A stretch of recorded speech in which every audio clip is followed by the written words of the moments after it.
নমস্কাৰ 24 লাইভ চাই থকাৰ বাবে ধন্যবাদ আৰু লৈ আহিছো এই মুহূৰ্তৰ এটা বিশেষ খবৰ এবাৰ বিজেপি দলক লৈ কেইবাটাও বিস্ফোৰক মন্তব্য বিধায়ক অখিল গগৈ অসমৰ পৰা ৰাইজৰ দলে এবাৰ বিজেপি দলক খেলিব বুলি হুংকাৰ প্ৰদান কৰা দেখিবলৈ পোৱা গৈছে আৰু ইয়াৰ লগতে বিধায়ক অখিল গগৈ কেইবাটাও বিস্ফোৰক মন্তব্য কৰিছে বিজেপি দলৰ বিৰুদ্ধে বিজেপি দলৰ চৰ্দাৰ হিমন্ত বিশ্ব শৰ্মা আৰু AIUDF দলৰ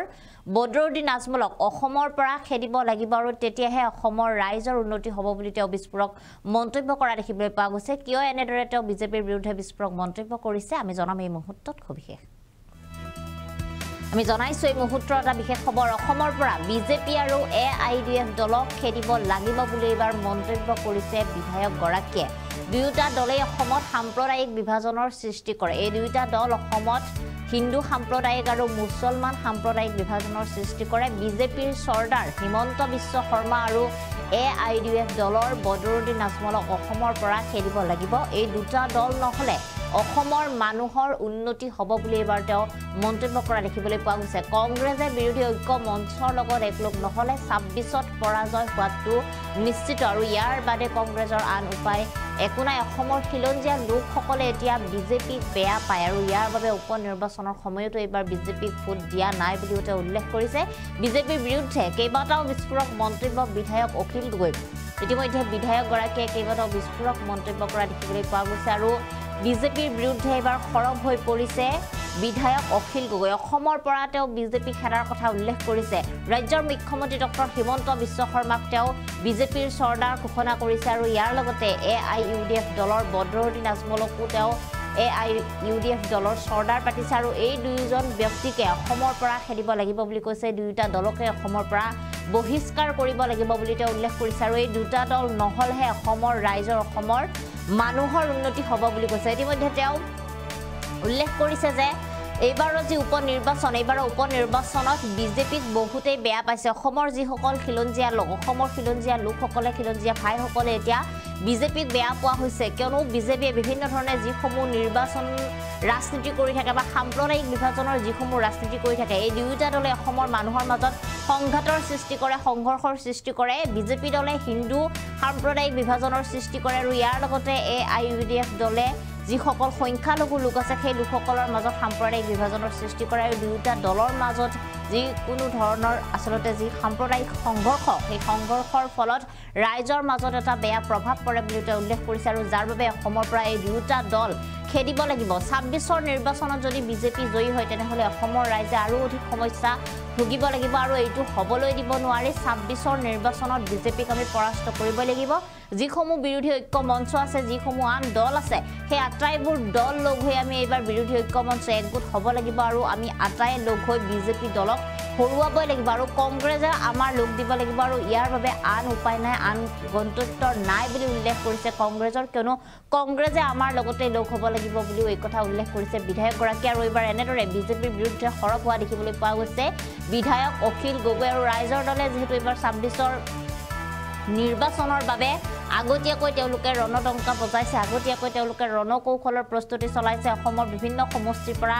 ৰাইজৰ দলৰ প্ৰাৰ্থী থিয় কৰাব বুলি অখিল গগৈয়ে ঘোষণা কৰিছিল আৰু ইয়াৰ পিছতে এতিয়া বিভিন্ন ধৰণে নিৰ্বাচনৰ যি কৌশল সেই কৌশল তেওঁ প্ৰয়োগ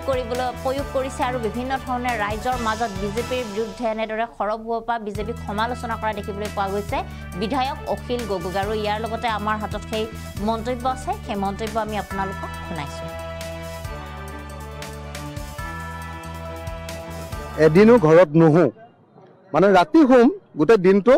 অকল দলৰ কাম কৰিম বিজেপিক হৰুৱাবৰ কাৰণে প্ৰত্যেক দিনাই কষ্ট কৰিম এটোৱে হল আমাৰ ৰাইজৰ দলৰ আজিৰ দিনটোৰ সংকল্প মই সংকল্প লৈছো ৰাইজৰ দলৰ সভাপতি হিচাপে আৰু আমাৰ দলৰ কেন্দ্ৰীয় কমিটিৰ নেতৃবৰ্গই সংকল্প লৈছে যে 2026 চনত আমি যিকোনো প্ৰকাৰে বিজেপি AGP আৰু UPPLৰ যেটো সন্মিলিত শক্তি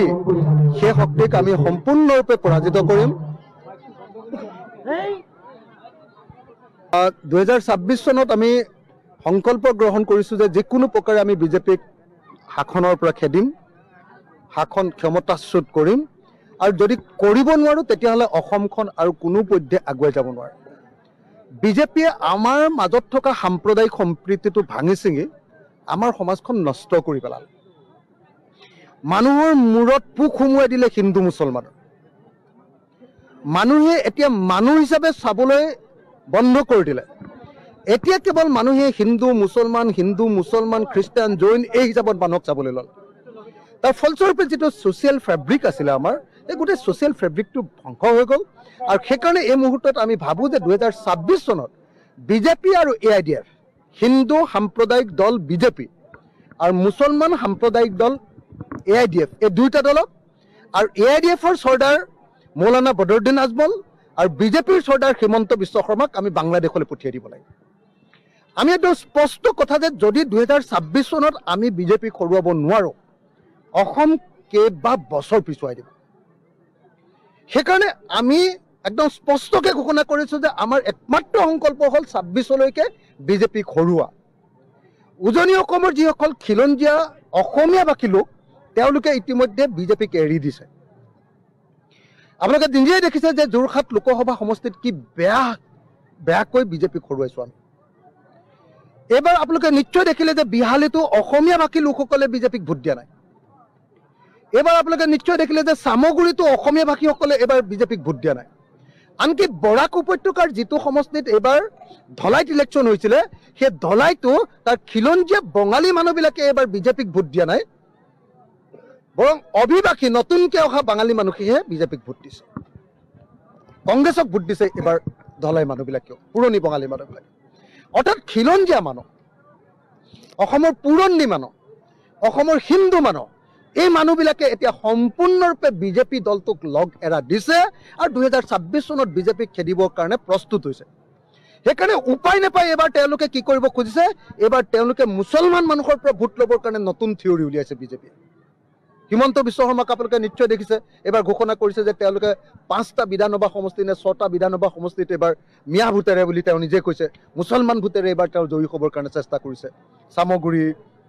তাৰপিছত কি নাম আছিলে এইকেইটা, চামগুৰি, তাৰপিছত আপোনাৰ উত্তৰ কৰিমগঞ্জ, দক্ষিণ কৰিমগঞ্জ, চামগুৰি কাষৰ এইকেইটা কি নাম আছিলে আপোনাৰ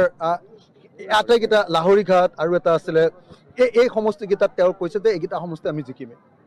তাৰমানে যি সময়ত দিনে ৰাতিয়ে কেৱল মুছলমান মাৰিব লাগে, মুছলমানক খেদিব লাগে, মিয়াই দেশখন খালে বুলি প্ৰচাৰ কৰি আছিলে, সেই মুছলমান আৰু সেই মিয়া মানুহক নোহোৱাকৈ এতিয়া বিজেপি চলিব নোৱাৰে। কাৰণ খিলঞ্জীয়া অসমীয়া মানুহ যিবিলাকক তেওঁলোকে মুছলমানৰ বিৰুদ্ধে উচতাইছিলে, সেই মানুহবিলাকে বুজি উঠিলে যে নহয়, এই হিন্দু সাম্প্ৰদায়িক দল বিজেপি দল হিন্দুৰো কেতিয়াও বন্ধু নহয়। সেইকাৰণে তেওঁলোকে তেওঁলোকৰ অন্তৰৰ পৰা আঁতৰাই দিয়াৰ লগে লগে এতিয়া মুছলমানৰ ভোট লাগে। হিমন্ত বিশ্ব শৰ্মা পাগল হৈছে, মিয়াৰ ভোট লাগে। বিশ্বাসঘাতকতা কৰি 0 হ'ল, হয়নে নহয়? 0, 5-0 হ'ল। তাৰমানে কংগ্ৰেছে এইটো বস্তু প্ৰমাণ পাই গ'ল যে ৰাইজৰ দলক বিশ্বাসঘাতকতা কৰি,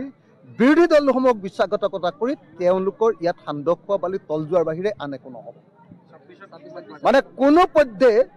ৰাইজৰ দল বা অন্যান্য আমাৰ বিৰোধী শক্তিবিলাকক নোলোৱাকৈ কংগ্ৰেছে যে 2026 কেতিয়াও বিজেপিক হৰুৱাব নোৱাৰে, এইটো কনফাৰ্ম। ভাৰতবৰ্ষৰ য'তেই কংগ্ৰেছে অকলে বিজেপিৰ লগত খেলিছে, সকলোতে বিজেপি জিকিছে। য'তেই সকলোৰে লগ লাগি বিজেপিৰ লগত খেলিছে, তাতে বিজেপি হাৰিছে, হাৰণ দিছে বিজেপি। গতিকে 2026 আমি সকলোৱে একেলগে খেলিবই লাগিব। কংগ্ৰেছে এতিয়া দৌৰ মাৰি আমাৰ লগত আহিবই লাগিব। কংগ্ৰেছৰ কোনো উপায় নাই। কংগ্ৰেছে মুখেৰে যিয়ে নকওক লাগিলে, যদি বিৰোধী ঐক্যমঞ্চৰ লগত নাথাকে, কংগ্ৰেছে 2026 হাৰণ দিব, বেয়াকৈ হাৰিব। সেইকাৰণে মই ভাবোঁ যে কংগ্ৰেছে 2026 ঐক্যবদ্ধ হ'বই লাগিব। মই আশা কৰোঁ কংগ্ৰেছে এতিয়া আৰু অহংকাৰ নকৰিব আৰু কাকো প্ৰতাৰণা, কাকো বিশ্বাসঘাতকতা কৰাৰ ৰাজনীতি নকৰিব। সকলো মিলি প্ৰথমতে বিজেপিক খেদি লওঁ, তাৰপিছত লাগিলে পিছত কংগ্ৰেছে অকলে যদি চৰকাৰ কৰিব পাৰে কৰিব, কিন্তু প্ৰথমতে আমি সকলোৱে মিলি কংগ্ৰেছ, ৰাইজৰ দল, AJP, CPM, CPI যিমান দল আছোঁ, চবেই মিলি আমি আগতে বিজেপিক খেদাই লওঁ। বিজেপি খেদোৱাৰ পাছত তাৰপিছত অকলে অকলে যি কৰে কৰিব।